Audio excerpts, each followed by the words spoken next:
Good evening, everyone. Good evening, guys. How are you doing? Long time no see. Hey! So the first session in 2021. Welcome, everyone. So happy New Year to everyone whom I have not congratulated. Hope you're doing very well this year. Hi! All the best wishes and all the best hopes to come true. So fingers crossed for the best events, for the best to come, because we deserved it. And we are starting this year with a wonderful lady, a teacher from Azerbaijan, Mrs.Parvina Eyvazova. So she will join us right now. Parvina, I can see you. If you could just send me the request to join and I will approve it. So today we're gonna... Okay, can you see me? I can see your request, Parvina. Approving.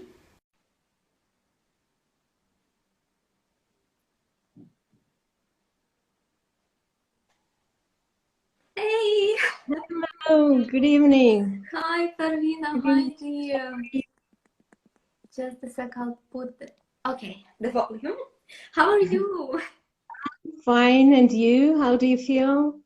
Me too. I'm well. Thank you so much. Happy New Year again. Yeah, Happy New Year. Yes, I hope that this year will be successful and healthy for all of us, and we'll get rid of this COVID-19 and without versions. Okay, so Happy New Year for all of us. Happy New Year, dear. So just to be healthy and happy, whatever it means to all. Yes, that's the key point, to be healthy.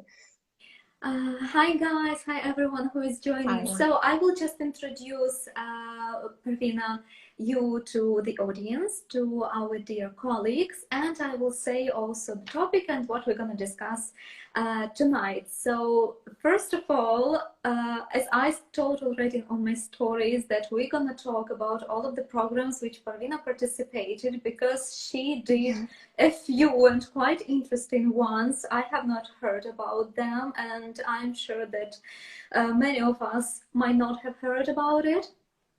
And so that's actually new qualified teacher project by IATEFL together with the British Council and some other organizations. Parvina will tell us all the details. Also, we will talk about the program, if I'm not mistaken, postgraduate program by North Carolina University, which Parvina is going through right now. So all the details about how to enter, is it sponsored, is it for free, is it with the fees, is it regular, all the details how to enter, how to be accepted on such programs. So stay with us. And also Parvina is an experienced teacher working in state schools and private schools, so it's always interesting to hear the differences in different countries, because myself, I also worked in different institutions like state schools, private university, and it's always interesting to compare what those are in different countries. That's what we're gonna discuss. Yes, and also Parvina prepared us some tips and tricks about the language learning process, how to accelerate it, so some useful advice and valuable information. And just to give you an idea who this pretty lady is, she has bachelor degree in English language philology, linguistics. She's a qualified teacher. So actually the alumni of New Qualified Teacher Project, CELTA Pass A certificate holder. So North Carolina University alumni, and also the presenter of the webinars and sessions at SR Teaching and Learning YouTube channel. If you haven't seen those, please make sure to follow the YouTube channel of SR Teaching and Learning and check Parvina's session, because it lasted something around 90 minutes. Yeah, it's the longest one. I would say it is a long All practical advice, so many tools which Parvina shared, which actually are very helpful and valuable for us teachers who are teaching right now online. So it's I would say I didn't even finish it. I didn't even finish my slides. So I you prepared see, so much information.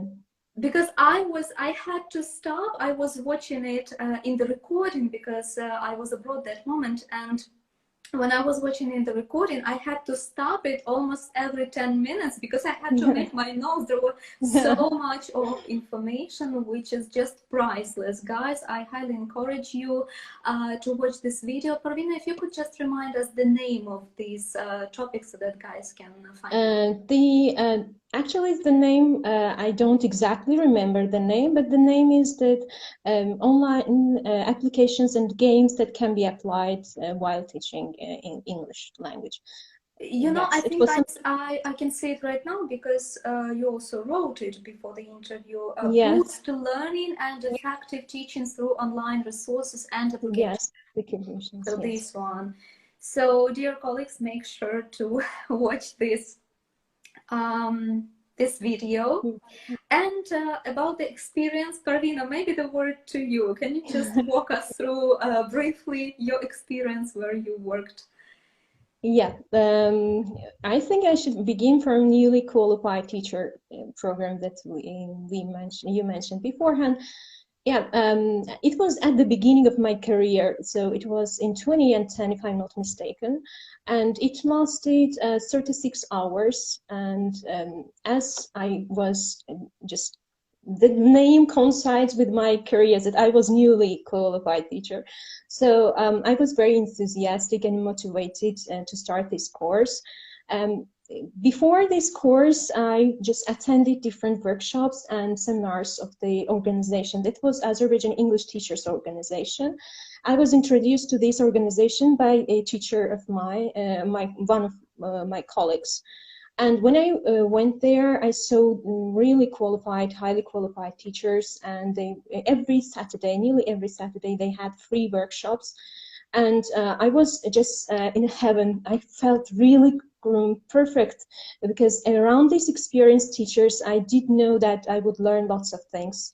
And when this program was offered, I was just said that I'm ready. So it was the first program, and it was just conjoint project by British Council and IATEFL. And 36 hours, as I mentioned, it lasted, and it lasted around 3 months. So every Saturday, I live in Sumgait, but this course was held in Baku, and it is not far away from the place that I live. And there, every Saturday, together with my colleague, we went there, and we learned lots of things. I should say that I'm still keeping this book. This was our course of Step to Success. So here were information about everything. So about management, about teaching skills, about teaching vocabulary, different 4 skills, as you know, reading, writing, listening, and speaking. So all 4 skills were taught there. And planning, the most important part. In that period, the curriculum of my country was quite different from the curriculum of British Council. And I just learned lots of new stuff. So how to teach, how to stage the lessons, so pre-teaching vocabulary or pre-teaching listening while teaching, and post-listening. All these stages were quite new for me. And later leading, how to do it more effectively, even grammar lessons. So, for example, at schools, mainly grammar lessons are dull, and students don't like the grammar lessons. But there we learn how to teach grammar effectively, that students won't get bored and they won't feel just down while teaching grammar. So how to organize the leading parts through games, context teaching, phonology of the grammar. So mainly we don't pay attention to this part of the grammar. So assimilation, reduction of the sounds, we don't pay attention. But there we learned that we have to pay attention to the form, phonology, context, and usage, to all these steps of teaching grammar, for example. And it was just a tremendous, it gave me tremendous experience. I'm really, it is just one of the courses that I would never regret attending. And I say that I'm grateful to the teacher. I will be always grateful to the teacher who introduced me to that organization and course. Yeah, and at the end of the course, what we did peer demo lesson with a colleague of mine, and it taught us not only working alone, but also how to plan the lesson with our peers, because it is very difficult to have these peer lessons. So one of the teachers can be active, the other teacher can be quite passive while this teaching. So I learned not only teaching alone, but also teaching with the peers.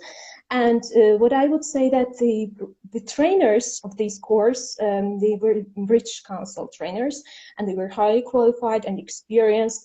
That these 3 hours lasted on Saturday, 3 hours. We didn't feel even how the time passed. And we learned different activities, different strategies, and every week we prepared lesson plans. That's one of the most important things. So you should just apply whatever you learned on the. You should have practical, except theory, you should have practical knowledge too. And we had these lesson plans, we prepared these lesson plans and delivered to the teacher. And the teachers just noted the feedback. So we should improve this part, it's okay. So it was like some kind of marking criteria. And if they were not satisfied with our lesson planning, we had to do it again. And so it was a serious and strict course. And it was my first experience and my first professional experience after university. So I learned lots of things due to this course. So just to confirm, it was online course?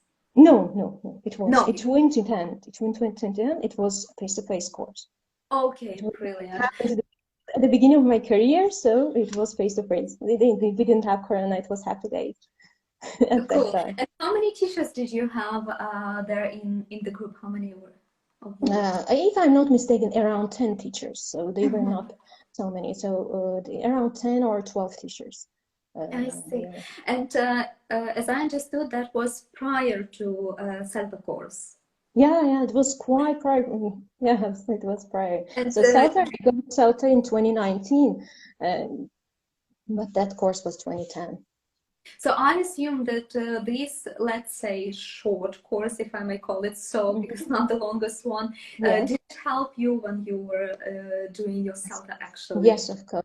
Yes, of course. When I just looked through the documents, the materials that we have, I see that there's lots of things overlap with the CELTA lesson planning and CELTA course.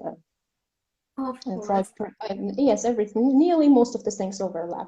So about classroom management, about interaction, the rapport with the students. So most of the things overlap. Sure. And can you just share also how you would be accepted to such course? Would be any kind of exam or testing beforehand to participate? Yeah, I would say that they were not such kind of criteria. So it was kind of open because it was a first project and it was kind of their practice for them too. So they didn't have testing for them too. So it was open, first of all, and who wanted, so we filled in the document and we were accepted by the course. And is it still ongoing? Do you possibly know? If I'm not mistaken, no. In this organization, I would say that it had some fruitful years, but later on I lost my bonds with them. And as I follow them on different social media, but now I think that they are not so active. They have different branches in regions of Azerbaijan, so the teachers were they were just joined around this organization. But now I think they are not so active. You know, as I always say, there are no coincidences in this life. So actually you were not only lucky, but it was this lucky, not a coincidence that you got the chance to participate in this program, whereas it is not a regular one.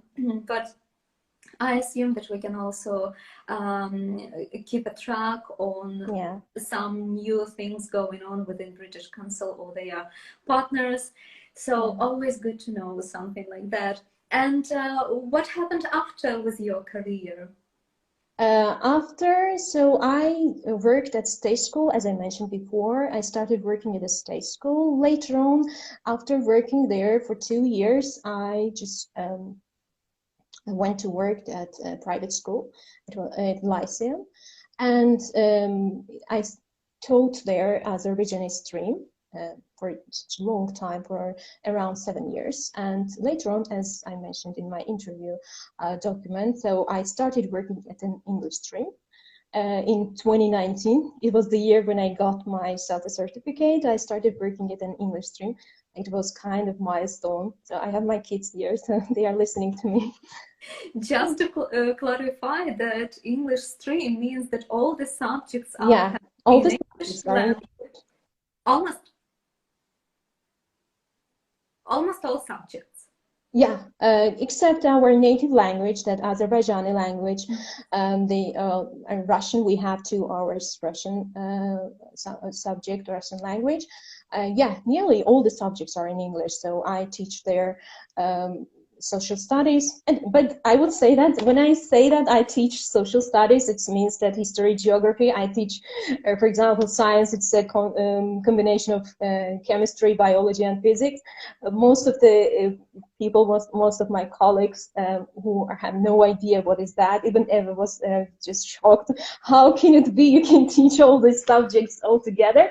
But I would say that it is just in primary level. So it is not a secondary or high school. I'm not teaching in secondary or high school, but it is primary level. So, and one thing that helped me working in English stream is that and when I was at school, I was good at all subjects. So that's one of the advantages that I had while studying at school, that all my subjects were well. So I was interested in history, I was interested in geography, in science. So that's helped me while teaching at an English stream, and this helped me to be enthusiastic. So whenever you love something, love doing something, it is easy to transfer this love to the students, this information to the students. But if you have no motivation, if you just, I have to teach history, so sometimes I say that I'm much more motivated than my students. I teach Egypt history, I teach Greek history, and I'm much more highly motivated than my students. I say that I love it. So I love geography. I love the countries, the capitals, the information. We have globe. I ask students to bring the globe, and I showed them there. This is equator. This is a line. This is North Pole, South Pole, and now we are learning magnetic fields. So that's why we have magnets in the world, where we have, what is the root of these magnetic fields. So, you know, it's entertaining and funny for me, and I think that this is the same thing for students too. I hope that they love it too. Yeah, all the subjects are in English there. Mm-hmm. And is it easy? Is it actually doable? Is it like successful with all the teachers, not only you, with the students, that they really speak English during all of these subjects, that they do not want to switch to language one? Do you succeed? Yeah. I can't just make any comments about other teachers. I try to speak about myself more, because I went through this process. So when we started the English stream at the beginning, it was kind of challenge for me, because all the students, we started from the 3rd grade, and the students on the 1st grade and 2nd grade, and before it, preschool period, they had the main language, they had Azerbaijani language. And beginning from September, we are beginning, I think they are passing to a new level, and they are changing their stream. Additionally, at our Azerbaijani curriculum, we don't have social studies, we don't have just history and geography, but here they have. And students were really shocked. And I had one student who didn't want to come to school. Every morning he used to cry that I don't want, it is so difficult. One thing difficult because the language is new for him. He doesn't understand what is going on there.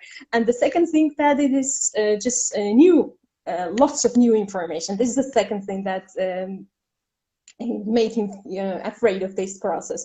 And what I did, and then I think that it was successful because of that, I didn't translate. That I didn't translate nothing.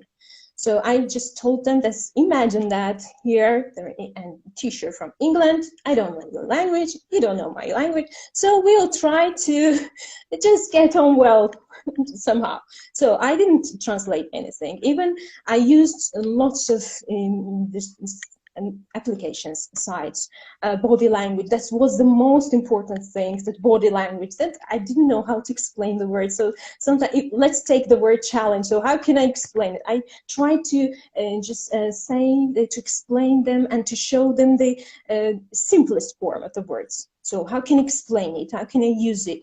And with what kind of reality I can use, what kind of flashcards or pictures or Google, YouTube, they were just by hand. So everything was there, and I used all the things in order not to translate. Because, you know, sometimes one of the problems of English teaching, I think that this is the main and the most important problem in teaching foreign language, that teachers explain something in English, and later on, after 10 minutes of explanation, they switch on their native language. Mm-hmm. And I think that one of the things that is why teaching English is not successful is because of this, and not only English, I think about other languages too. So what I thought while teaching English, by starting, I saw that, okay, so I will explain everything in English. So let's take, I will explain in history in English. So I'm just 15 minutes, I'm explaining, giving all the details. Okay, this one I'm using Google, I'm using images, everything, that body language, everything. And if after 15 minutes I switch on native language, next time the students won't be interested that in that 15 minutes that I was killing myself. Yes. It takes lots of energy. You can't imagine how difficult it was for me to explain them this all this new information. And I promised myself that I wouldn't translate that part. Let them learn, let them understand as much as possible. I don't want to be them historians. I don't want to be them to be archaeologists. No, I want them to get information, because the first thing they should know is, they should learn is language. Later on, knowledge part, I can build up this. It's like pyramids. I can build up. So I talk to parents that don't worry about the subjects. There is no worry about the subjects. First of all, we have to build up. We have to build up the language skills that they should understand. I mean, when I speak English, they should be able to interact with each other in English. So I said them, don't do it. So don't worry about the knowledge. Worry about the knowledge part, worry about the language part. So I built their language part. So that's why I didn't translate. I gave them, even when we started, we had students book, and we had texts like this, history texts. So they have to learn it. So it was short. The students were short. And what I did, I just split them. So guys, yeah, I explained all the text, but you don't have to learn all of it. So you will learn this paragraph. So 3, 4, 5 sentences is enough for you. So what I did, little by little, I increased the paragraph. So from this first one paragraph, introduction part, so I increased to 2, 3, 4, 5, 6. And now it's 1 year already passed, 1 year and a half, and I'm giving them the whole lesson, explaining the whole lesson, and they repel, and I ask questions about the different parts of the parts of the lesson, and now they can learn it easily. No crying, nothing, no complaints. So that was done by being persistent and consistent and commitment, because if I translated the English all the time, they wouldn't be interested in my English part. They would be interested, oh, teacher, because this is brain. Our brain always wants ready-made products. So, and they runs, the things that is easy for them. They don't want to just think. That's one of the problems. So but I made them to think. So try to find out what I'm talking about. So that's why because of this, after a month and a half, our lesson was observed by our principal and deputy principal, and the whole lesson, 45 minutes, was in English, and all the students and the teacher, myself, so we spoke in English, and they were shocked. That is the success of a month and a half. And it's just love to you, because all your effort, your passion, your determination, and your love, first of all, paid off, and it's just bravo. Yeah. Thank you. Excellent. Thank you. Yes, and one more thing, that sometimes students just use this target language, for example, English language, within the classroom, but during the breaks when they go to recess, so they start chatting in their Azerbaijani language. So even I had a student from USA, so she's watching me now. She remembers, I'm definitely sure. Whenever they had time, they began speaking Azerbaijani. And what I said, then I observed them during the breaks, and I observed them. Then I asked them, "So, please speak English," and I made them. Subconsciously, they do. They were not even aware that they are learning. They are learning the language, and they even later on in our Azerbaijani language. The students, I was there, I was just taking some notes, and the students were talking to the teacher with this one, and the teacher became very angry. Oh God, they are in my lesson, why are you talking in English? So let's say that is what I wanted. So, the main target language here, that in English stream, so it should be English, so I succeeded. Even not during the lessons, but after the lessons, before the lessons, during break times, lunch time, they use this language. And yeah, it was, I think for me, it was success. It's an excellent achievement. This is even more than I assume whoever would expect from a teacher, you know, to make their students speak English. In this case, after the lesson, it's just super super high achievement. Come on, it's just great. Yeah, okay, but I have a question. Do you have any help preparing these lessons? I mean, from the authority of the school, kind of, do you have any syllabus? Do you have any trainings that they help you to be prepared with the lessons? Yeah, I would say that before beginning this program, so it is like International Baccalaureate, so IB program. Before beginning it, yeah, we, the principal, the administration, all the authority, they organized training for us, and it lasted for around 10 days. And there we prepared syllabus, and additionally we had lesson planning. In IB program, we have this unit. So every unit, for example, 6 weeks, we have to teach one unit, for example. And we planned it beforehand, our yearly planning. And there we learned, during this training, we learned lots of things, lots of new information, because this program is quite different than other programs.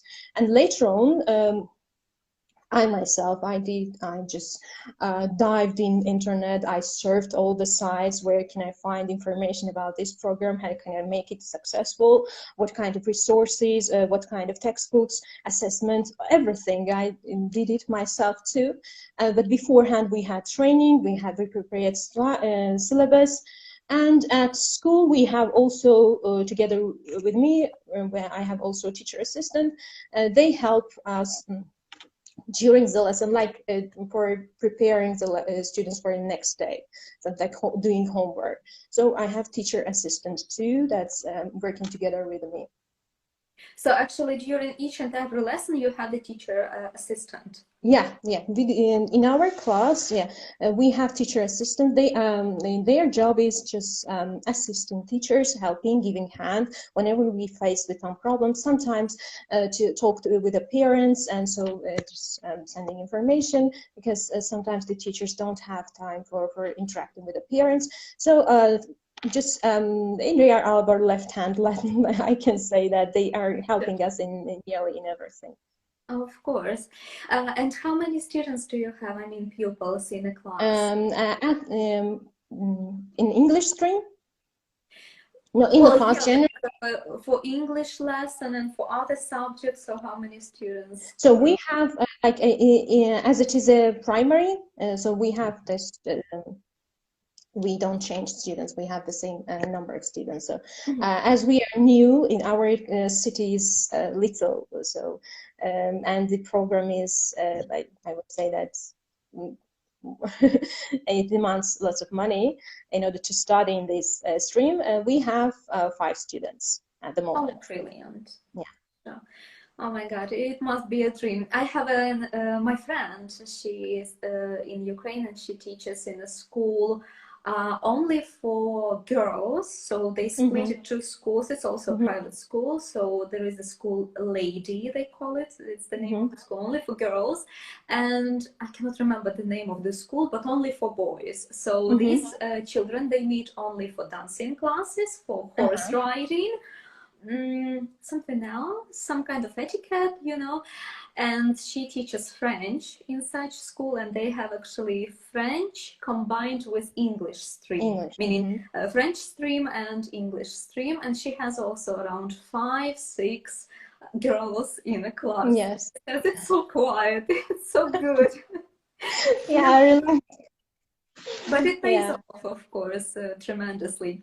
And Parvina, of course, all of us were interested. Could you please like distinguish the main differences overall, like working in a state school and private school? What you could say, anything about the program, about how pupils feel, you know, anything relevant?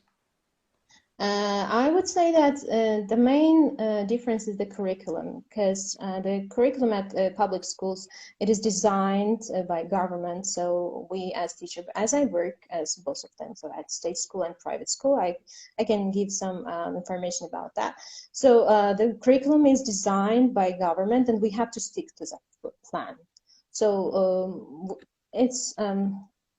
it's not sometimes so flexible. That's the main difference.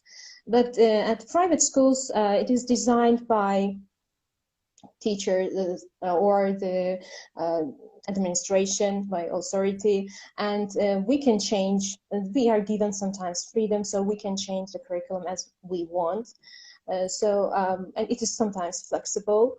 And that is was one of the main points that I succeeded while teaching at English stream, that I was given freedom, that you do whatever you want, teach whatever you want, but these students should speak English. So that is the main point. You know, the courses, the course books, I mean students' books, they are good to some point. Teachers should be given freedom. So I shouldn't stick to one plan. Maybe, for example, at my private classes, except this lyceum or state or private lyceum, I would say that at my classes, I don't stick to one course book.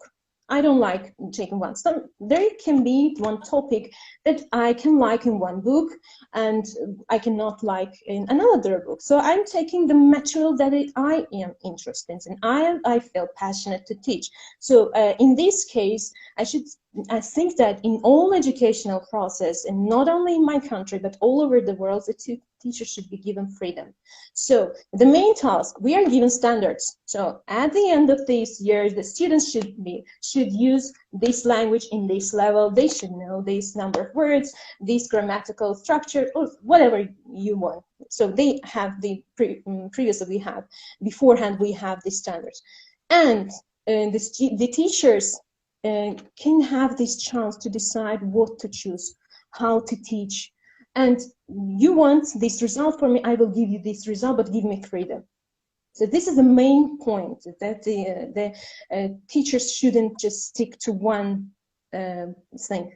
So as we have, for example, and maybe it is not such a relevant comparison, but I would say there are lots of supermarkets, lots of cinemas, lots of theaters.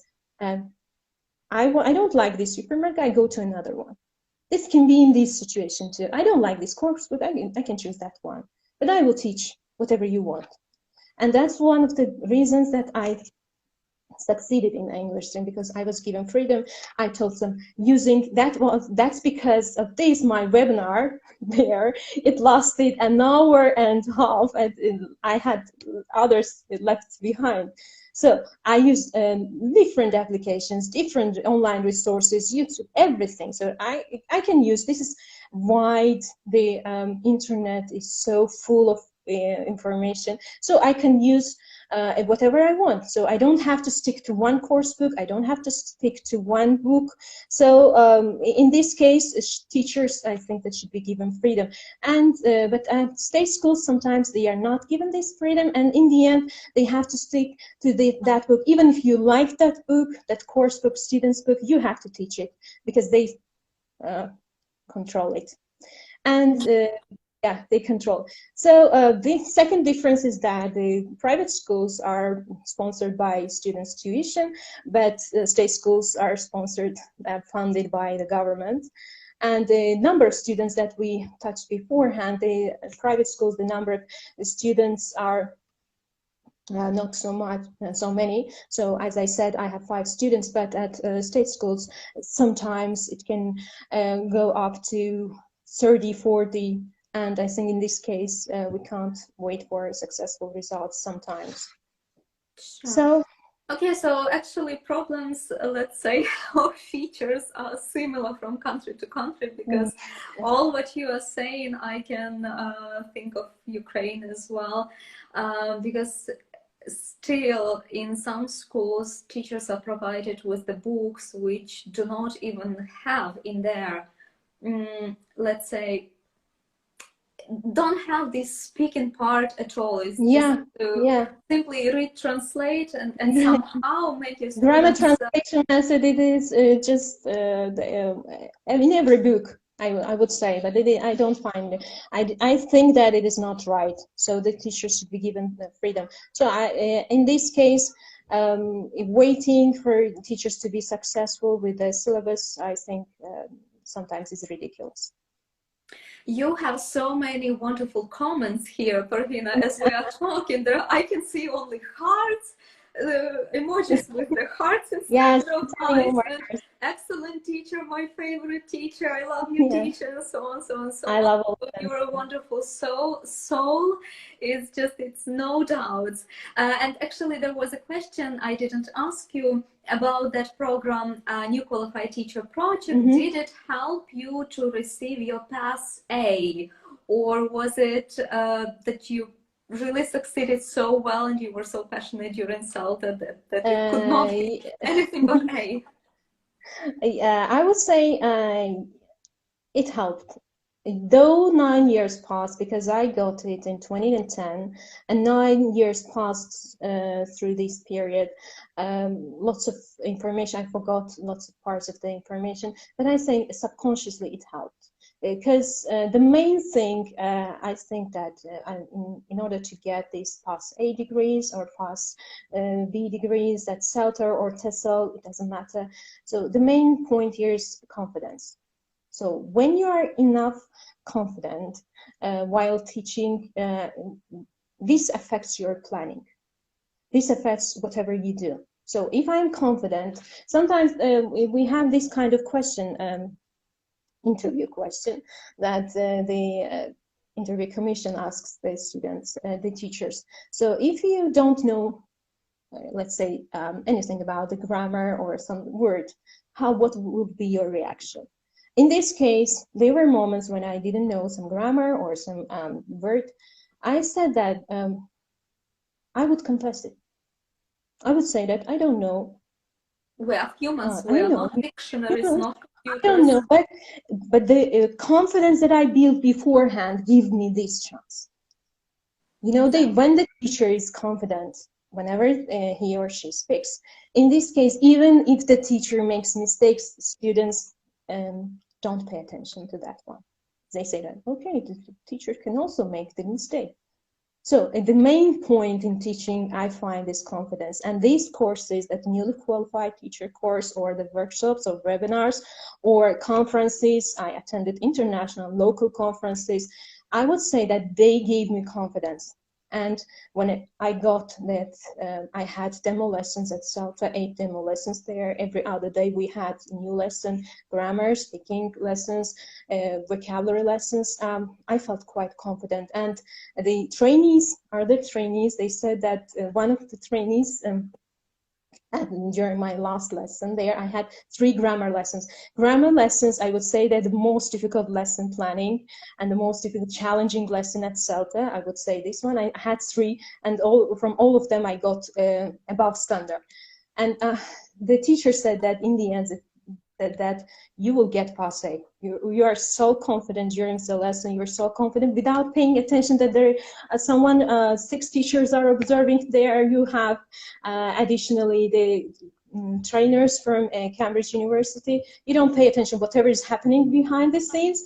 You were star in the middle. So the main thing I think that this is the being confident, and I'm grateful to all the workshops, so all the trainings, so all the things that I went through. Because of this, I had this confidence, and sometimes it's subconsciously. You don't say that, oh, okay, I know everything, I will go enter the classroom, I will do this. No, it's subconsciously you feel like this, and it is the main point in teaching, I think. And then in this case, students will respect you if you are confident, if you know what you are saying, if you can make them believe that this is true, so they will respect you in any case, and even just forgive your mistakes. I cannot help mentioning just recently, I think like last week, one lady reached me, and she's a younger teacher, kind of beginning her career, and she says, I'm gonna have my first demo lesson in my life. Could you please give me just a few pieces of advice? And I started thinking, so I put like, you know, you have to be prepared with your lesson, of course, within the topic. Please make sure that you know all the tricky grammar or some vocabulary or so. Some other advice I put, and then one point I say confidence, confidence, confidence. They said it 3 times. And I said, please make sure that you keep this in mind, because whatever happens, you forget something in your lesson plan. You forget some anticipated problems. You may have everything there.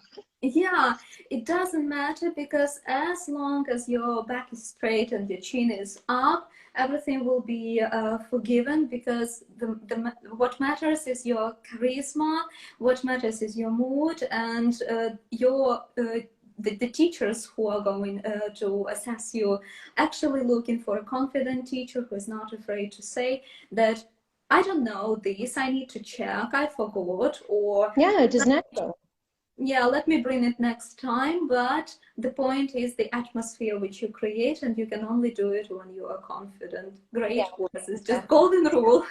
Yeah, exactly. You know, there can be some, we call it, and CELTA, we called it anticipated problems. So we wrote beforehand with what kind of problems I can come across during teaching. And you should take everything into consideration beforehand. You should, you may have, for example, demo lessons. We had one student, I'm still in contact with that student. So actually he is the teacher, because we had levels, 3 levels, elementary level, then pre-intermediate level, and upper intermediate. And upper intermediate level, were all of them were teachers. And one student we had, he was so self-confident. So his speech was perfect, his accent fluency, everything was perfect. And whenever the teachers, other teachers, my colleagues said that, okay, can you please change your seat, because we are doing some group work, some peer work, so some collective work, individual work, it doesn't matter. So can you please change your seat? Can you just sit in this group? He said that, no, I don't want. I just want to sit here. So what can you do in this case? So if the teacher is self-confident, manage the situation and say that, okay, so never mind. But if the teacher just gets stressed easily and nervous easily, and just feel down at that moment. So this is the main point, that managing, it is called classroom management, so managing all the anticipated problems, and in the end, and that's where self-confidence helps the teachers. So in the end, the teacher will show that none of the problems can make me feel down. I will continue my lesson, not depending on any problem. So the main thing that I do agree with you, and I do tell to my colleagues to just. I get lots of questions from my colleagues about demo lessons or about teaching. So I say that be confident. Whatever you do, be confident. In this case, you will succeed. But if they, observers or people or students even, will feel that, okay, that your weak point, so they will use it against you. That's true. Parvina, I cannot imagine how fast the time flies. Oh my God. I'm No. sorry, but I need to come to the next question because everyone was awaiting this, and I was asked, please, please cover this topic because we are so interested. So, of course, first of all, congratulations for being accepted among 750 other teachers. Yeah. To the North Carolina University postgraduate program. Tell us everything, please. So how did you find it? How did you apply for it? How you were accepted? So everything, please. I would begin from the beginning. So just in November, at the end of November, I was contracted to coronavirus, and I was badly ill for a month. And I got one message from a colleague of mine, and she forwarded the message to me. And I had high temperature, fever, I was dying. And I just opened and looked through an application. They were different criteria: 5 years of full-time teaching, then a good command of English. And I just filled all the parts. And I didn't feel that I would be accepted. I just filled and sent because I was not in that mood. I didn't know whether I will survive this process or not. So I filled in and sent the document. And just at the beginning, it was deadline till December 9th. Even now, I get some questions from teachers that how can we apply? But I said that unfortunately, this is the first program, but you can apply. It is for the second or for the third program. And among the teachers, they just selected the 100 teachers, and we were accepted. And this program is fully funded by U.S. Embassy, and we don't pay any other additional tuition, nothing else. And it will cover all the topics about teaching. So it's postgraduate program, and it is not master's degree. We know that master's degrees, the course program is longer, but it is postgraduate program. And we had one lesson on Monday online. We were introduce our professors we have one main lecturer and two lecturers who will just have lessons in smaller groups. And I would say that it is again a kind of milestone in my career, because I did their pre-assessment task. It was so difficult. I would say in this pre-assessment task, yes, they said they warned us. Generally, we know that pre-assessment is not criteria. So whether you know or you don't, like diagnostic testing, it doesn't matter whether you know this one or you don't know. It shows that you are going to learn this one during this course. And what I saw there, lots of strategies, lots of theories, from different professors, and lots of new stuff to learn. And I'm happy that because I passed CELTA, I got these programs and trainings, workshops. I wanted something that I will learn something new. And I'm quite happy that I will learn lots of new things there. And they informed us that the topics that will be covered here, it somehow looks like master's degree. Because master's degree is quite long, but in some part it looks like it.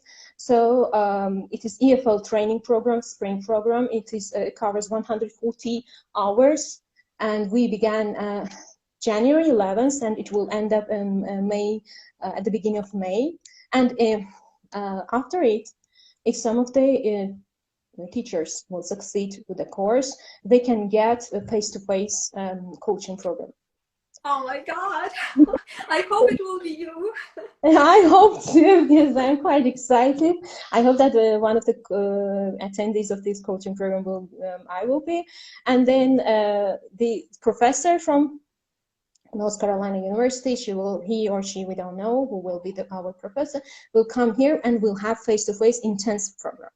And they will give a coaching certificate, and it will, of course, recognized by North Carolina University. And yeah, we fingers crossed. I hope that one of the participants will, I will be there.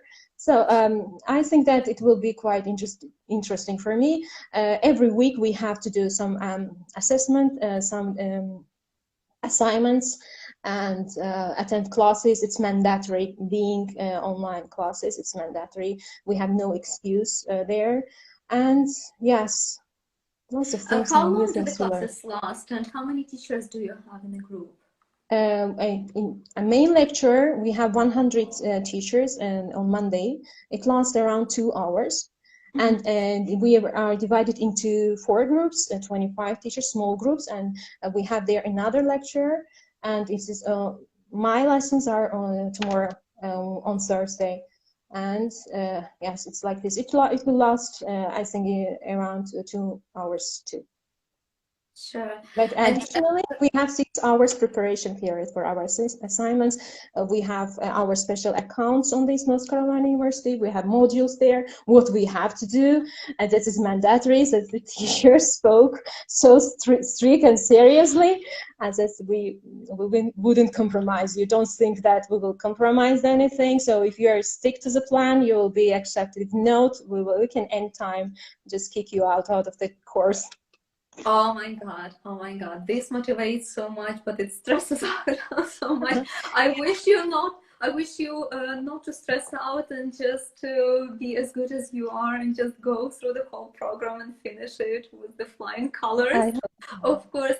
So Parvina, could you please just mention it again? In order to be accepted, you had to fulfill the form, the application form. And what else did you have to do? Actually, the main point is the filling in this application, and I would say that one funny thing that I shared this that I was accepted to the program. I shared it on my Facebook account there, and I just tagged the teacher who forwarded this message to me, and later on she just texted me that, okay, congratulations, Hannah, how can I take part in this program? I said that you forwarded this message to me, so you didn't look through whatever you are forwarding.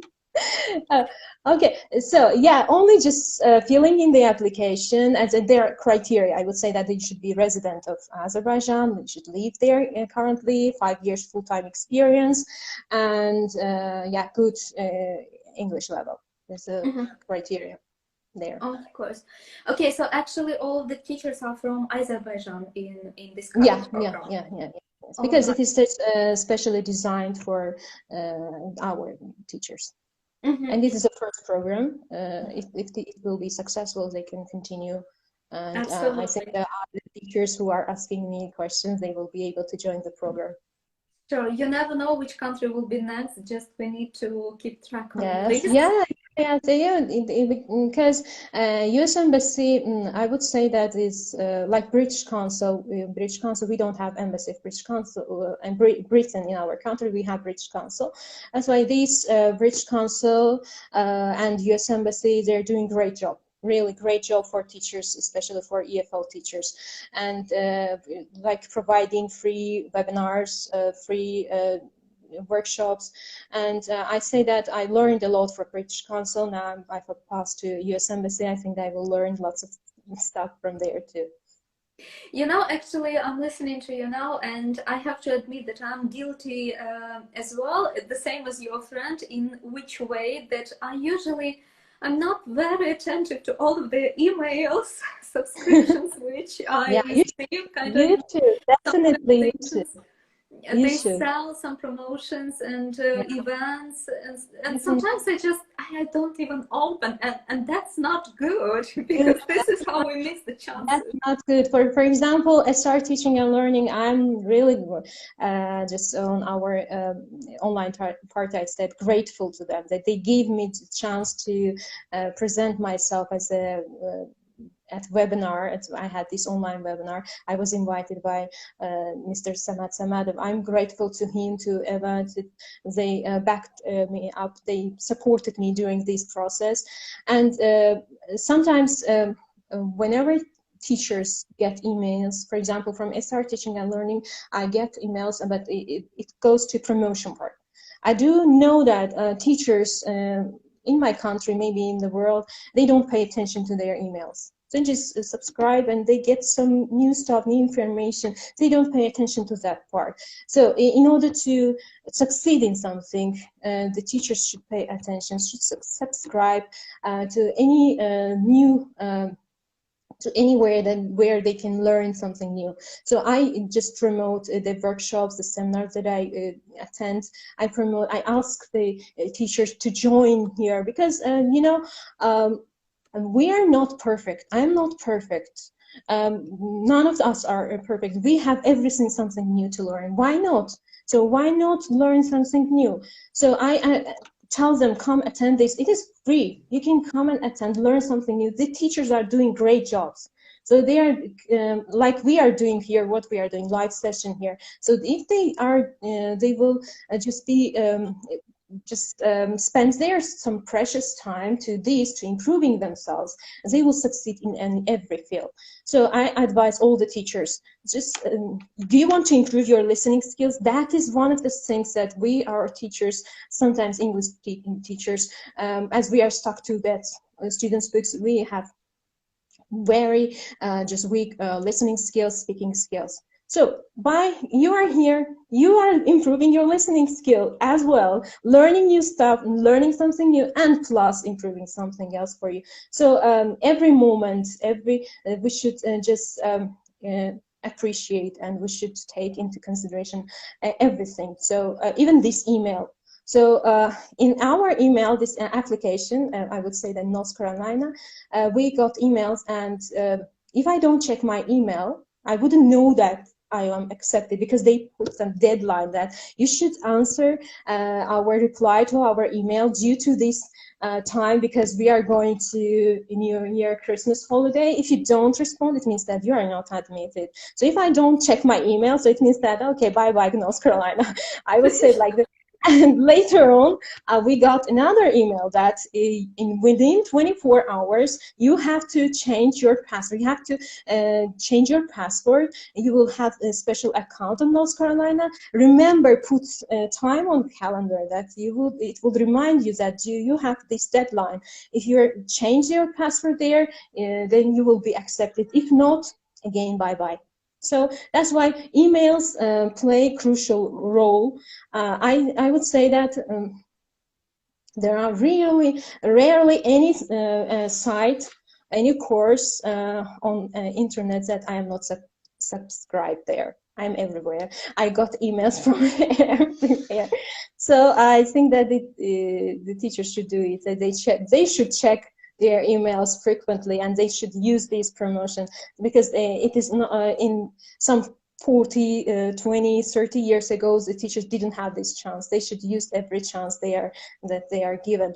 So they should take use the best of every situation. Exactly.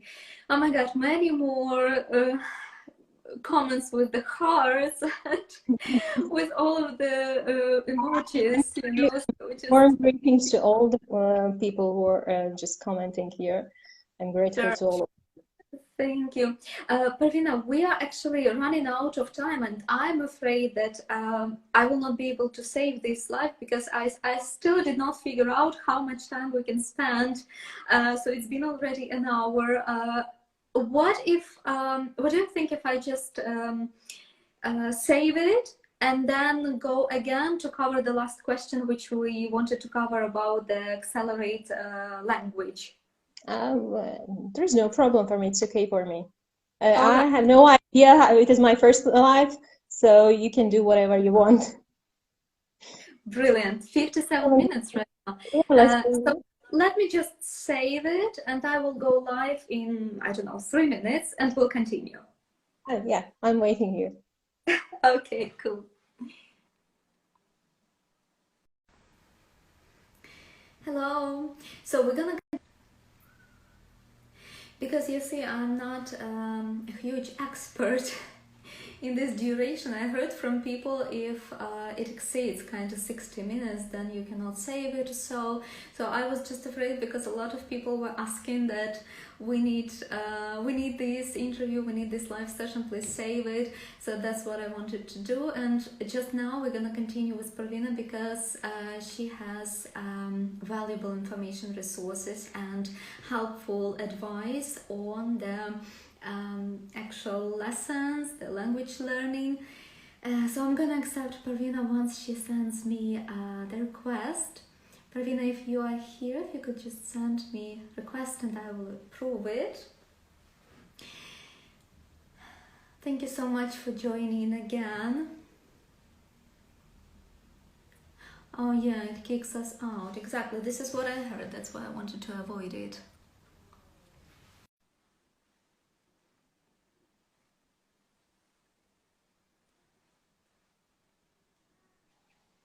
Hey, we are back. All right, Yeah. so wow, it was super valuable information. Thank you for sharing all this, and it actually covers also the lesson for us. You know, check your email, Yeah, stay tuned, exactly. keep your eyes Exactly. open, Use and your every ears. opportunity. Use every opportunity that you are given. Yes. So every Yes, chance. because That's what. actually chances are around us. You know, we often Yeah, think about, exactly. oh, this person got this opportunity or got this chance, but it's not because this person is simply lucky. No, it's because opportunities are around us and we just Yeah. need to catch it. Yeah, exactly. So, as success is most time compared with the iceberg. So sometimes people see the top of iceberg and say that, okay, so what she did, nothing. But they don't see the same the backstage. So that's very important to use every opportunity, to use every chance in order to be successful. So I advise to all the teachers, not depending on the branch they are teaching, to use every chance they have, every opportunity, attend the workshops, attend the webinars, attend whatever they come across. So there are lots of promotions. So at least it is like addiction. I would say that sometimes I'm told that, why do you need, you are already certified, 36 years old, why do you need, till what period are you going to learn? Don't you feel that it is enough? I say no, because when I was CELTA, I admitted there that I like being student and like studying, like learning something new. So if you have this passion inside of you, if you have this passion of learning something new, you will see every chance. But if you don't have any kind of passion, any kind of love for learning something new, so you will close your eyes to every opportunity, to every chance, and you will then complain that, okay, we were not given any chance to improve ourselves, to excel, to be excellent in our field, to advance our skills. So it depends on your how you look at the situation. So if you look at the situation exactly and directly, so you will see an opportunity in everything. But if you close your eyes to every chance, you will always complain that there is no enough sources, there are no enough sources, no chance for me to advance my skills.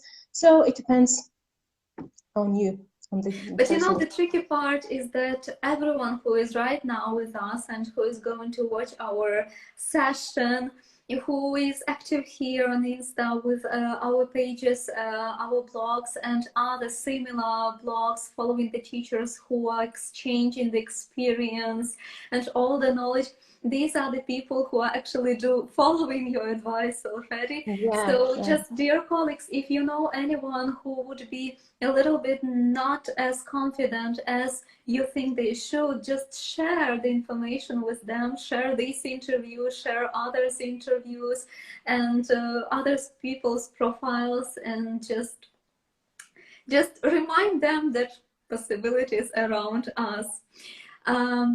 Yeah, Eva says no time, no money, no any Yeah. chance. Yeah, that's the philosophy. Exactly. Well, but that's Exactly. not about us, Yeah. definitely.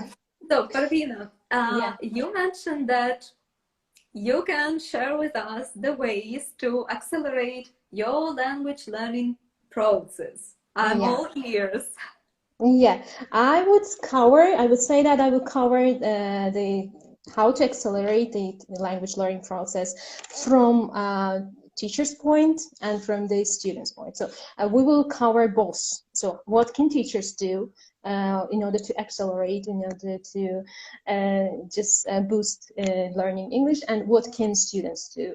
I will give you some tricks. I don't want you to get bored during this. I'm not going to lecture something else. So we'll just begin with one quote that I like. The expert at anything was once a beginner. So I love it. yeah, I do This it. is the one This. I keep using. Yeah, I would say it is by Helen Hayes. She was actually Emmy, Grammy, Oscar, and Tony Award winner, and she spent more than 70 years of her career on the stage, and she was just the first American lady that had so much time on the stage. And she mentions that it has been said that 10,000 hours of deliberate practice are needed to become world class in any field. So sometimes we just imagine that we look at other successful people and say that they got this success in just one night.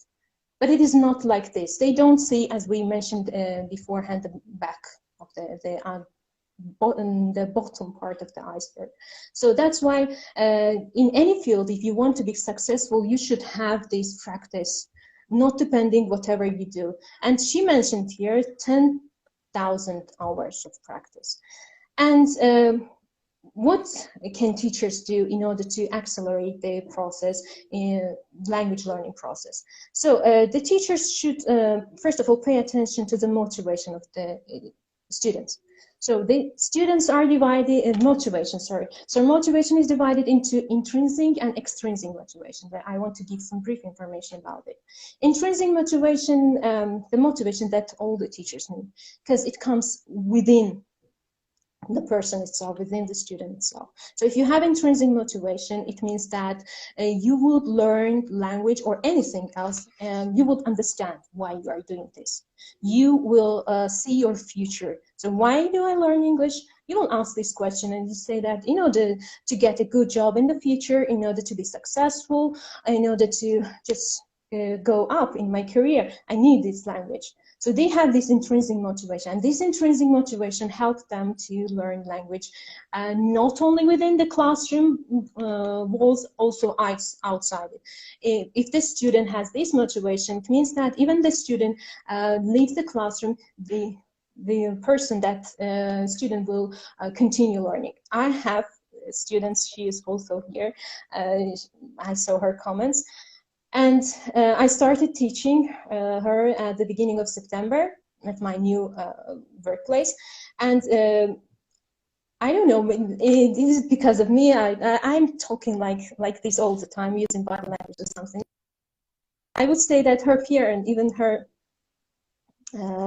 mother called me that you evoked such motivation in this student that after the lessons she's taking videos. She's singing the songs, karaoke versions of songs. We have WhatsApp groups. She's sending different YouTube channels. She's exploring, and she covered all her life with English. That is called intrinsic motivation. She's not doing it only to get good marks, but she's doing it because she loves it and she understands that she needs it. And that is what I That's one call of intrinsic the best motivation. messages which teachers can receive. Yes, that is the best award. I say that I am great, so I don't need anything. That is the best award that I can get. Even one student, I just even my speech, the way I am teaching, motivated one student, that's enough for me, at least one. So it means that I gained someone new in this field. So that is called intrinsic motivation, and the teachers should work on this motivation. And then we have extrinsic motivation, and that one, we should work on it. So in extrinsic motivation, that students just wait good marks. They do, for example, learn English or some other subjects in order to get good marks, good grades, in order to avoid punishment. In this case, outside the classroom, they are doing nothing related. They, I would say that they don't love. That's why most of the students, whenever you ask questions, do you like school or not, they answer that no, we don't love, because they see it as a burden. They see subjects, they see the knowledge they get, the burdens that they have to do it in order to get good grades, in order to avoid punishment by their teachers, by their family. That's why they are doing it. And this is extrinsic motivation. Whenever they are awarded, whenever they are praised, they feel motivated. The next lesson they are getting ready, but it is just they are not doing it subconsciously. They are doing it in order to get good marks. And the teachers, the job of the teachers to work on in this motivation, extrinsic motivation, and to change it into intrinsic motivation. And what should I say that sometimes the students who have this intrinsic motivation, when the teachers praise too much, so giving award too much, they can decrease this motivation. We should balance everything. Not too many punishments, and I'm saying about verbal punishments, of course, not too many punishment, not too many prizes and awards. So these, both of them are really just difficult to manage. Sometimes we can exceed it, and sometimes we cannot control the situation. In this case, it will affect badly. If we will pay attention to our praising and to our punishment. So we call it in this pedagogy, it is called positive punishment for positive prize. So even punishment shouldn't have just negative one. Okay, you cannot do it, you didn't learn it, like this. So, and it is called a positive punishment. You couldn't, for example, answer this question, never mind, I do believe that, next time you can do it, next time you will succeed. This is the most important thing. So to change this extrinsic motivation into intrinsic motivation, teachers should know, first of all, this difference in order to accelerate the language learning process. And the second thing, most important thing for me, is forge relationships. So, you know, sometimes during my lessons, I can switch on from teaching something to talking to students. It is called some kind of chit-chatting. But when students feel that they are supported by the teacher, that the teacher cares, that's the most important thing, because they are human beings and they have feelings. If sometimes the student is not ready for the lesson, it doesn't mean that you should just look at the deep. You ask why you are not ready, what happened, what is your problem, how was your weekend. So if you show care and love, the student will trust you and will love you.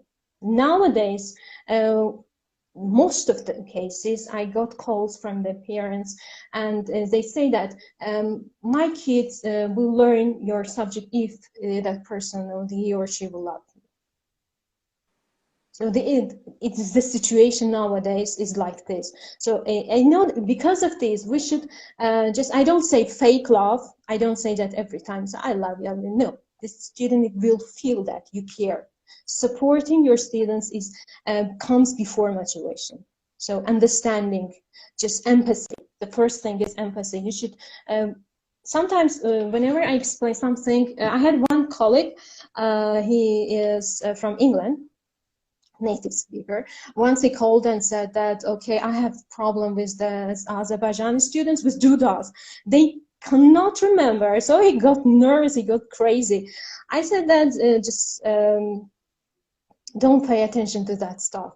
So, and don't pay attention to all the details. Try to understand the students. Try to, and whatever you need. So try to understand whatever they have. Maybe they have some problems with that. So that's why supporting your students comes and before it. So sometimes whenever for example, I explain do does. Why do you make this mistake every time? Is it so easy peasy? Why we say easy peasy lemon squeezy? Why is it so difficult for you? And then I just recall and say that, okay, it is easy for me, but it's not easy for them. Doing this, it's kind of humiliating their knowledge, their learning system, learning strategy. That's why teachers shouldn't do it, and we shouldn't use, I'd say that just, we shouldn't use, it is so easy.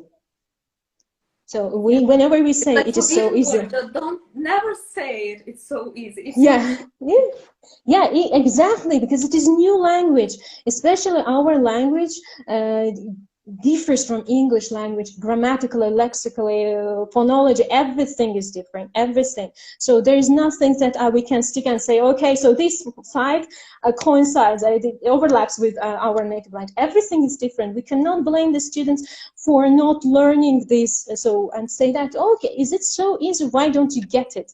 So this just humiliates them, and they feel shy next time making or speaking something else. So that's why the main thing is, then teachers would not exist. They would not be needed. Yeah, of course. That's why this is supporting your students, caring about them, empathy, just talking, chit-chatting. You know, sometimes before I just 10 minutes of my lesson, or sometimes it can be 15 minutes of my lesson, I give them speech. So I like speech, like I'm doing here. I give them speech and say that you need this language in your future career. If you want to study abroad, if you want to study here, it doesn't matter. We have English streams at universities too. And information on internet is just 80% of information in English. If you want to get just reliable information, you want to be overloaded with lots of information, you need this language. In any case, anywhere you will go, you will need this language. And I try them to understand why do they need it. And I'm not like teacher who comes and teaches something there, some text or some listening and goes, and bye-bye guys. So they should think that, they should see that the teacher cares for their future. So it is not for today, it's not for getting marks, it's not to avoid punishments, for your future. From this point of view, the teachers, this is done by a number of teachers, I think that educational system will just be successful and will go forward, and we would get better results, rather than teaching some do-das, or rather than teaching some vocabulary. So this is the main thing, to understand the students, to have this empathy, to students caring, because they are all around environment is social media, fake friends, fake online friends. They try to show up, I'm this, they try to prove themselves, okay, I'm so clever, I'm something like this. But when it comes to face-to-face communication, when it comes to deeper feelings, you see that how vulnerable they are. So we should touch their hearts, and through this, and so through heart it goes to brain, and we should get better results. And the fourth relationship is for teachers, and I think this is cliche, make class fun. So whatever I would do, what else I can say, bringing social media to classes. So okay, how? So for example, the teachers or the students can have blog or Facebook group, as they can comment there, and they can wait others to just reply to their comments, and they can put some the photo they can take from one place. They write their comments, what do you think, what they think about this, and just taking this language learning process outside the classroom. And one thing that what teachers do is just the teacher should always be up to date. So in order to understand their language, the same language as the students speak. yeah, speaks the same language to understand. Like memes, I like them, so sometimes I just add inside of my classes. Oh, you say so, memes, or understand, speaks the jokes that they are making. Sometimes the students themselves, I have observed this situation in other classes. So they are telling jokes and the teacher doesn't understand. And they laugh, and it's just kind of for humiliation for the teacher.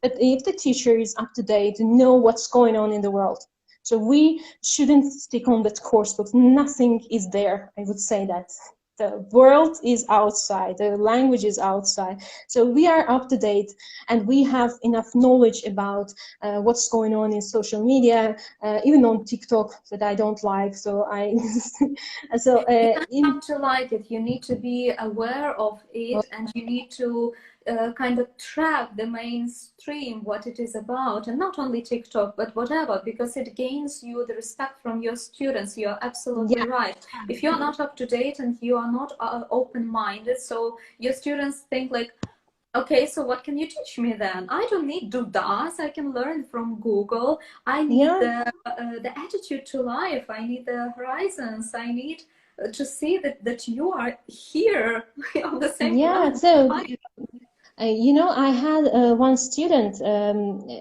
He was very bad at English, I would say. And once we, during the lesson, we talked about just fields. And I said that I love films, I really love films, movies. And one actor, I named the name of that one actor. And among that 15 students, he said that I know that actor, he passed away, and he was such a, he had these films. So the student, I learned this characteristic of student. I discovered the student for myself. And even now, he found me on Instagram. He texted me, teacher, I am learning English by watching movies. He's fan of Joker. He's watching here, so he's fan of Joker. So I'm learning English through raps, through movies. So he doesn't like learning English within the classroom, but he found a new way for himself. And I discovered myself, this student for myself, and learned this side of the student. So not everyone can learn the language within the classroom. So we should draw their attention to whatever they are interested. For example, I love football too. Sometimes when we have text about football, I say, oh, do you know this football player? What do you think? Or recently we had a lesson about Brazil, text about it. We related to that football players, how successful they were. And I saw that even the student who was calm through all this process, I saw some blossoms inside of him. So I discovered him. So that's why we shouldn't stick to one plan. So one plan, we should have B plan. So we had CELTA lessons. Even at demo lessons, I advise all the teachers, you have one plan, main plan, but you should have B, C, D, E. So for every occasion. So if something doesn't work, you should change, swap to another thing. So the teachers should have a variety of methods, variety of ways to teach the student, not stick on the textbooks, not stick on the one method, using social media, using games, gaming. So I have lots of students who remember the vocabulary due to these games. So using pop culture, I mean using magazines, we can use it, we call it our authentic material. We can bring these people magazines or some other magazines, we can bring them to our students, or we can use online sites and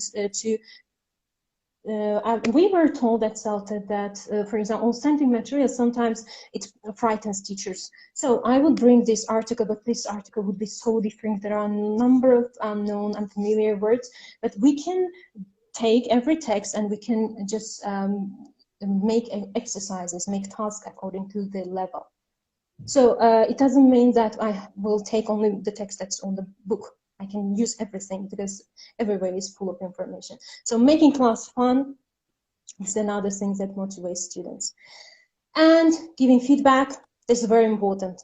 Giving feedback, that it can be positive, feedback, it can be negative feedback too. But when you have negative feedback, as I mentioned before, it will be followed by positive. So you didn't do this one, you were not successful here, but you will explain. This is the most important thing, explanation. So I don't, if I were a student, the teacher say that you didn't answer well the question. Why? What was my mistake? How explain? This is the explanation, giving feedback, but it is the right feedback. Sometimes saying no, sometimes saying bad, sometimes saying good is not acceptable. You should say no, why no? You should say yes, why yes? In this case, they understand, they know that the teacher just values their mistakes. So values whatever they do and explains and gives detailed information. In this case, I think that this is another point in being a successful teacher, feedback. And not only teachers, the teachers should teach the students themselves to have this peer feedback, self-evaluation. I'm a student should be objective. So most of my students, they are objective. So I don't know this one. I can't learn this one because I'm not interested in it.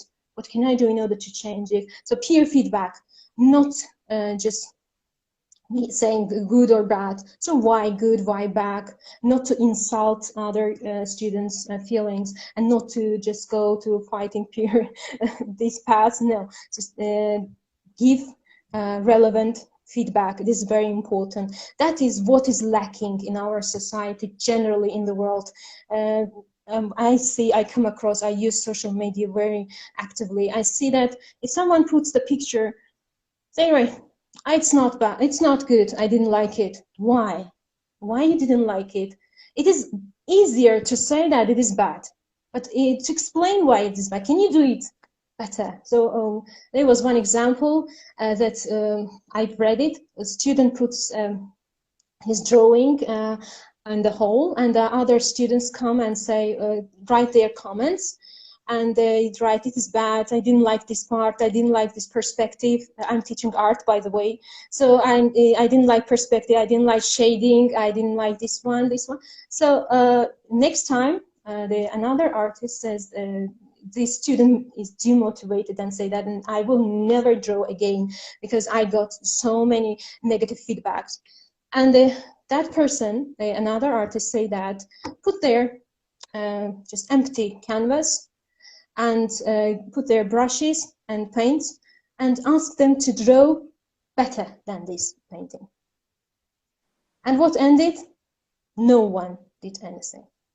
That's why it is criticizing, saying bad things, negative feedbacks is easier than being just giving some detailed information, saying something that is bad. Maybe it can be bad, nothing is perfect, but why it is bad? Saying bad, how can I improve it? That's why it is said that the negative feedback should be should be followed by positive feedback. What can be done in order to just make this negative, turn this negative into positive?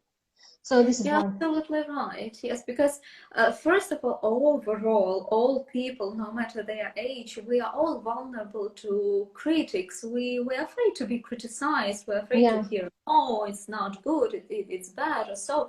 But especially, we are afraid to be criticized in front of others, in front of peers, in front of just teacher, even if it is one-to-one. It is twice more harmful, so we always need to keep it in mind. Start with positive, say something what can be improved in the middle, and finish with positive. So this is because feedback, even the teacher feedback, we have observed lessons that are observed by other teachers. Saying that I didn't like it, it is easy, but say that why didn't like it? How can I improve it? Maybe you know something else that I don't know. So show me the way. Just how can I make myself better? So this is very important. Feedbacks should help to improve one's skills. That's if they in this kind of feedback, it will be successful. But saying no, saying bad all the time without saying the reasons, it's not good. And I don't accept this kind of feedback, neither from my colleagues, not from students. Say you don't like it, why you don't like it. there were lots of situations that when the students said that, okay, I didn't like this. I asked them, why didn't you like? What can I do in order to change it? How can I draw your attention to this? Whenever they say, so I don't just insist. I don't. The students said that I can't learn this part. So what can I do? So maybe you can give this part. Okay.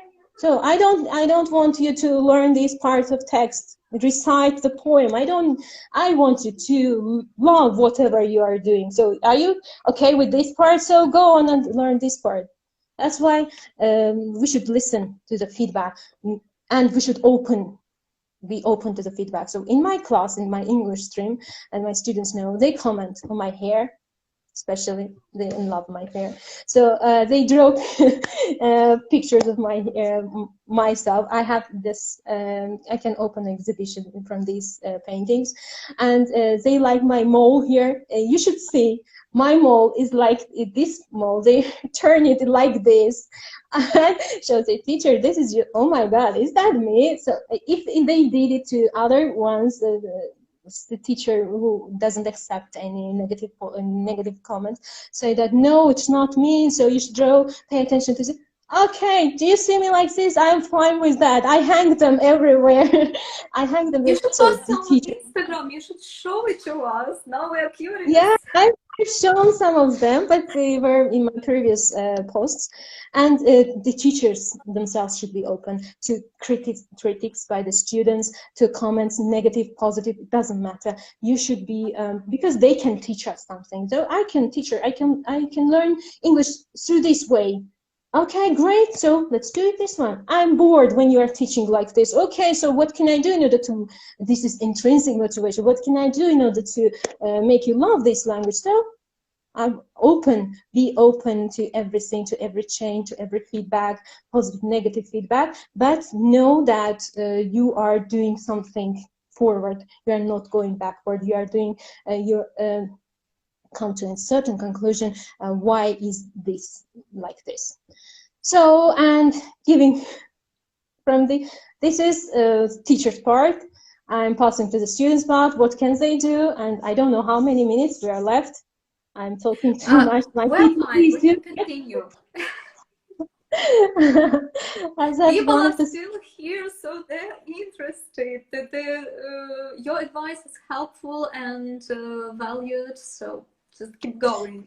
Yeah, so, and from the student's point of view, I advise every student to set goals and be realistic with these goals. So we have a number of educational centers and number of teachers that they offer within the 2 months you will be perfect English speaker, you will get this level, you will be. No, you should be realistic. So learning the language, it takes some time, some work. So you can't achieve anything in one night or in 2 months. It is impossible. You should take this into consideration. You should just keep in mind that you can't do it. You can accelerate this process, but not just in 2 months or in one night or 3 months. It is impossible. And through this period, you should stay positive and not get discouraged. So there can be days when you feel discouraged, when you feel just demotivated. You can say that, okay, I'm just done. I'm done. I'm not going to learn this one. I have lots of people, people, friends of mine who would say that, okay, I can't do it. But why you can't do it? What can help you to continue this process? So we should create a schedule for us and to stick to the schedule. So every day, I made this plan too, and my friend, a friend of mine advised me. So we should have a schedule. So every day, you should just put the minimum limit. So I will listen 10 minutes this English, watch 10 minutes movie, read 10 minutes this book. I don't say just sit and study for 5 hours. Next day you will say that 5 hours, oh my God, I can do something else within these 5 hours. No, every day, just an hour maximum can be, or half an hour. Do this at the same, listening, speaking, reading, writing, just minimum version. Put your limit, the minimum limit, and stick to that. So do it instead of studying 5 hours in 1 week. Study just half an hour, but every day, every day. Okay, this is very important. That's the students don't understand. They think that if they begin learning language, they should put everything aside. So don't talk to me. I'm learning a new language, so I will just dive in it, and no one should interrupt me. And they are reading, watching film 2 hours, then do listening, a number of listenings, and in the end what happens, they feel next stage demotivated because they can't stick to that one. To put the limit, minimum limit, be 10 minutes listening, 10 minutes reading, 10 minutes watching something, and this will help you in this schedule, to having this schedule. And as we said, when you feel lazy, sometimes when we learn something new, some days we feel lazy. And there is such a thing as baby step. Take baby step. What is baby step? For example, watch 5 minutes something in English. Watch 5 minutes something on YouTube. So watch podcast 5 minutes. So we have 6-minute English podcasts, British Council post. Watch it 6 minutes. And will it take anything from me? Yeah, nothing.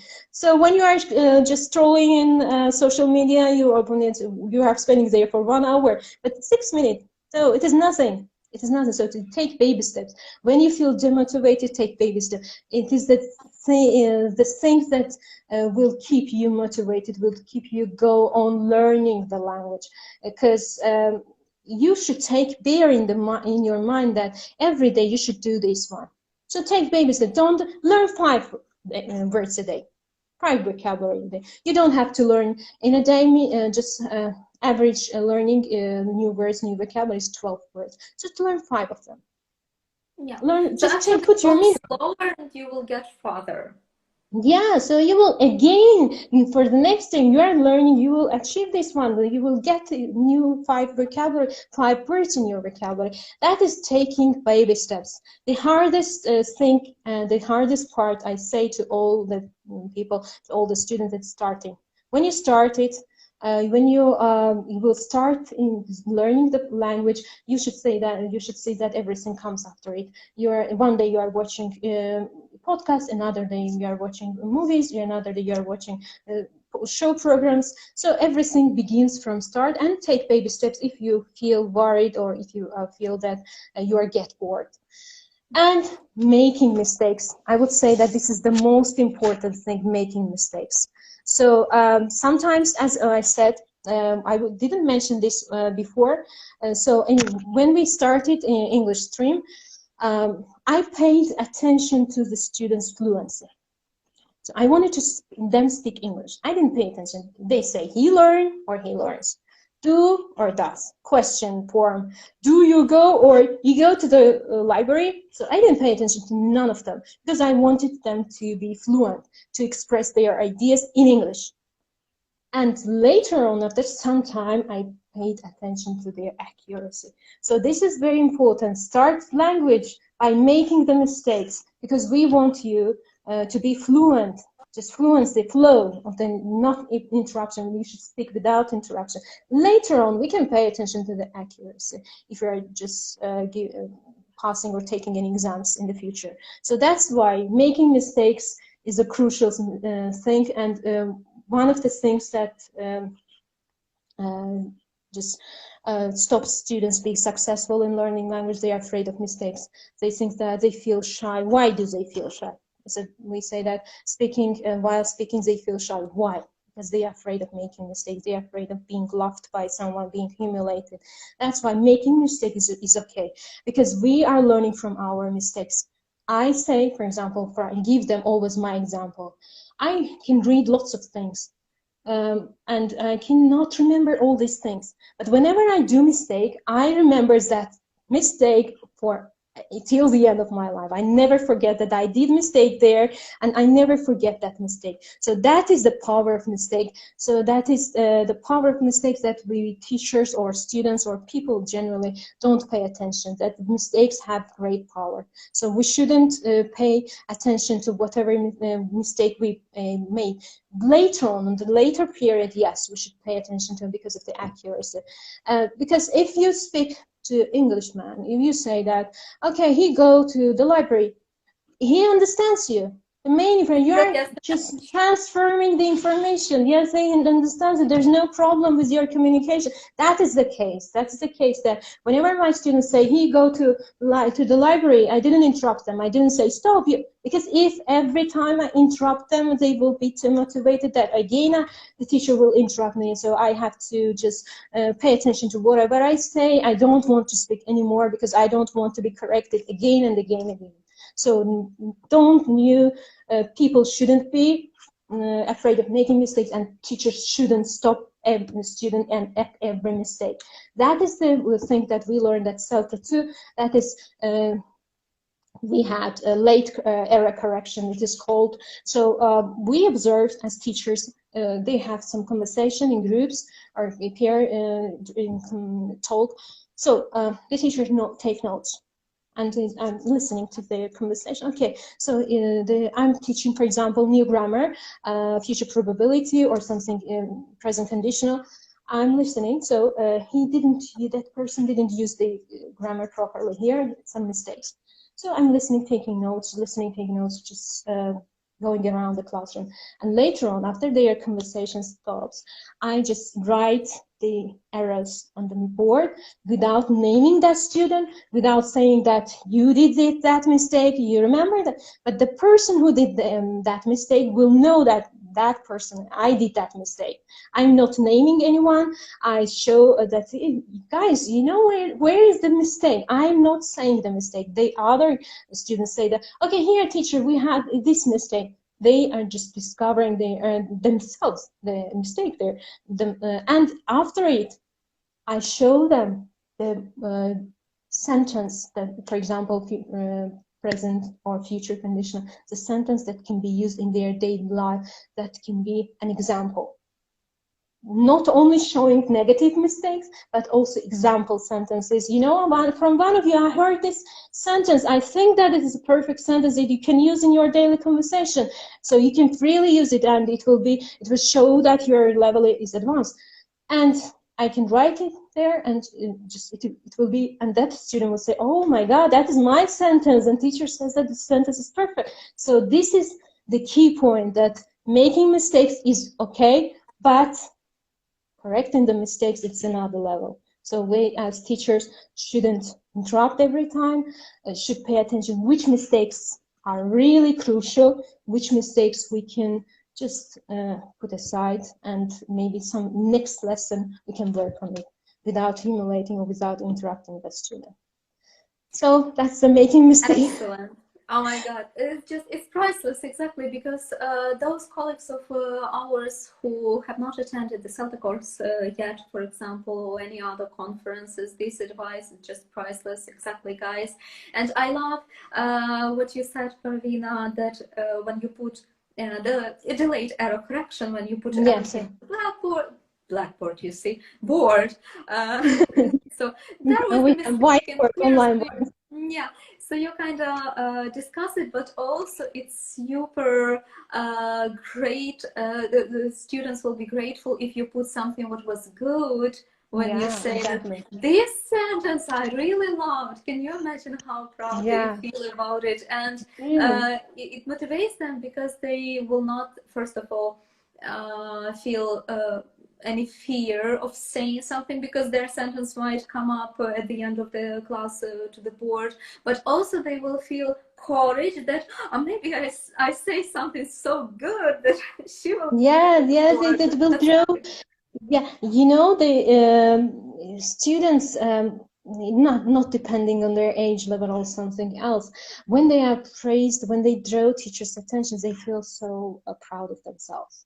Okay, the teacher paid attention to my sentence, praised this sentence, and it just, they are proud of themselves. And if it is done by the teacher whom they love or whom they just respect, it is just multiplies. So that's why we have so many comments here. I'm looking through. Thank you so much, guys, for staying with us all 2 sessions, and people are actually saying that it is an excellent session. And a lady said that this is the best webinar, the best sessions she has ever attended. So Parvina, thank you And so much for, yeah, first of I'm all, grateful for everyone who are attending. your time, because we all understand now after the session how busy you are. Oh my God. Again, we wish you all the best of luck. One lesson, because of this session, I delayed it and transferred it to Sunday, my rest day, because I really appreciate the work that you are doing for the teachers, and I want all the teachers to be successful, to learn something new.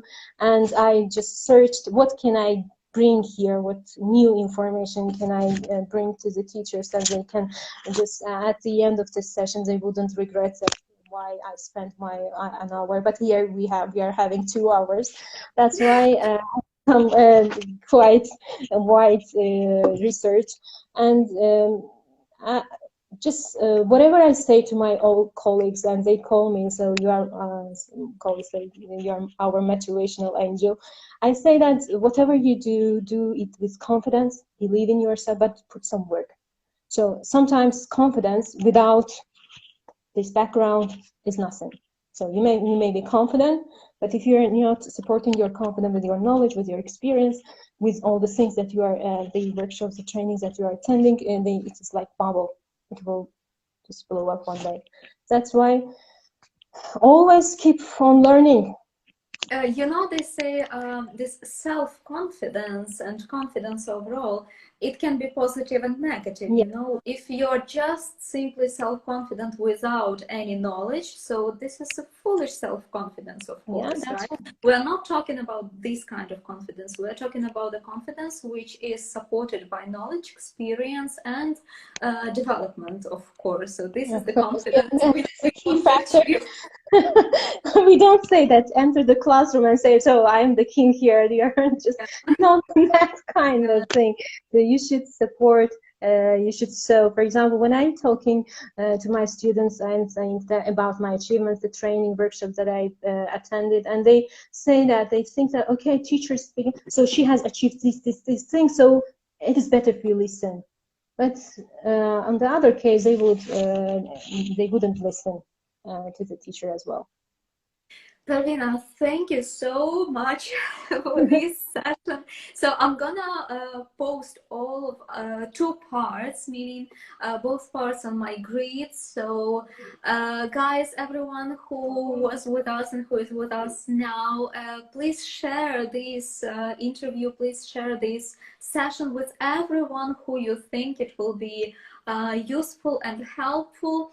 Again, Parvina, thank you so much, and I wish you all the best luck in your ongoing programs and all the future programs. And guys, please feel encouraged to contact Parvina with any questions you may have. Yeah, if you have any further questions, if you want to know something else, you can write in my message box, and I will just respond to it as soon as possible. Sure.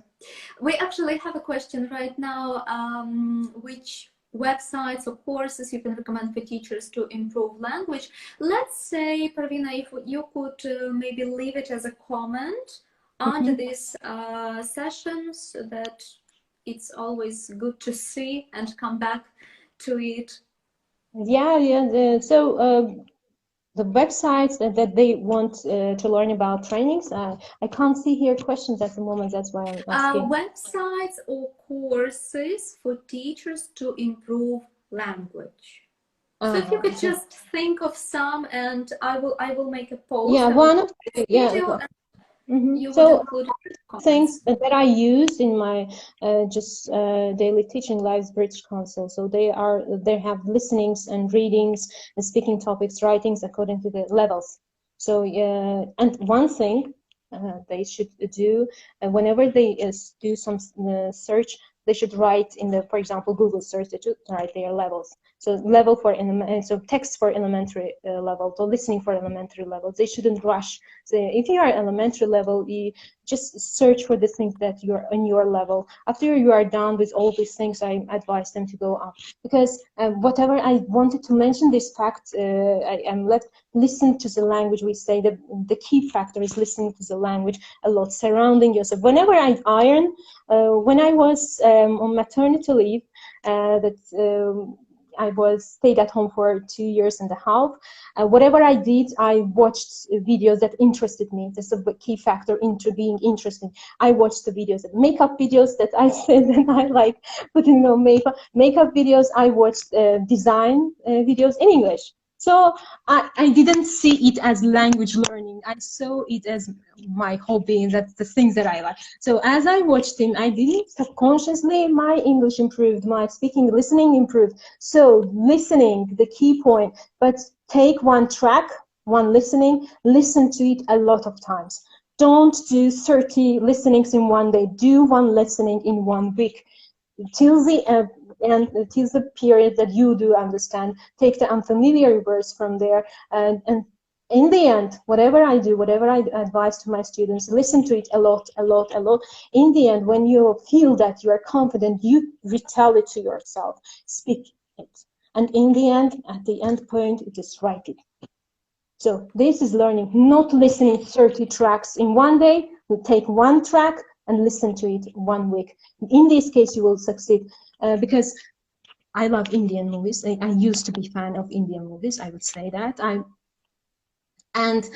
Even now, if I watch Indian movies in its native language, in Indian language, even if I watch it every day, I wouldn't understand anything. At the end of a year, nothing I will understand.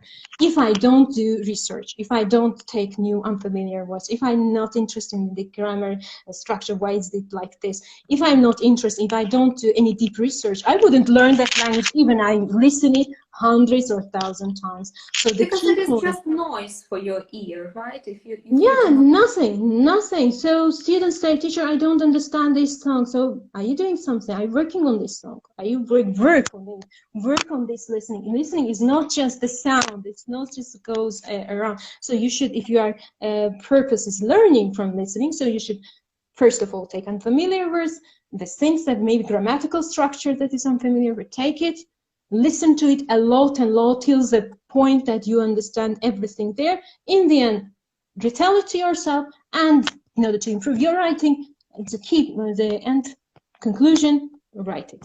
So that's why listen a lot, whatever you are doing, but do it consistently. Just don't rush from one thing to another thing, from one lesson to another thing. It won't be effective. Even if it is for texting, reading text, everything is applied to all these 4 skills.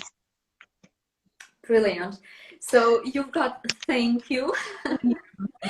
Thanks, Parvina. So, all right, I'm saving the session. Thank you. And I hope we will be able to see each other in live. Yeah, I hope to. Yeah, offline. So thank yes, you. I'm grateful to you for inviting me. I'm grateful to everyone who just were patient and stayed till the end of the session. Hope that you have left this session with some new knowledge, new information. Sure, it was definitely so. Thanks both. Thank you guys for being with us. So goodbye to everyone. See you next session. Have a wonderful evening. Yes, bye-bye. See you. Bye-bye.